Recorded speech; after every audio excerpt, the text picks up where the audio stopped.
we tend to think about the prophets as sort of future tellers. You think about prophecy, you think about sort of snippets of information that tell the future beforehand. We need to remember that, first of all, the Bible is a story, and so the prophets, they're storytellers. Are participants, contributors in the storytelling of the Word of God. And so we need to remember that the prophets are telling the story of redemption. They're telling they're taking their place in God's story that has a beginning, a middle, and an end. And so the prophets function in a very special way to introduce to God's people the importance of living in covenant with Him. So that they're preachers as well. As they're telling the story, they're preaching to a congregation. And so I think that's very important as well. The prophets didn't exist to answer all of our questions about the future, and we shouldn't consult them in that way.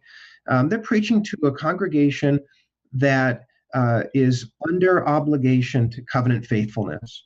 And so what I want to encourage us to do is listen in the prophecies of the Old Testament for clues about what it means to live before the face of God.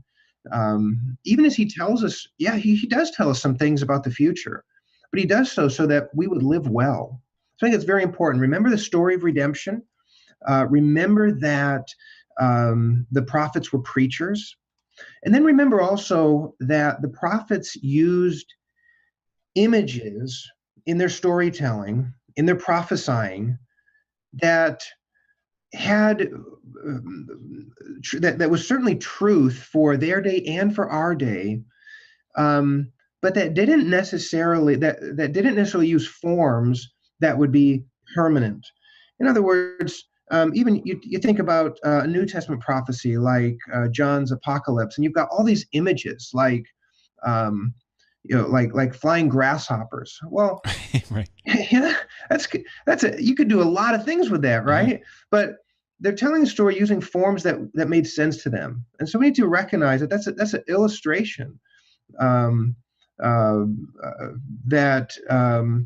that we can't infuse our own meaning into based on things that are current in our day. So numbers in prophecy are often not meant to be taken literal, and I think it's very important to know as well. So try to appreciate the prophets as storytellers, and I think if we do that, we'll handle what they have to say a lot more responsibly.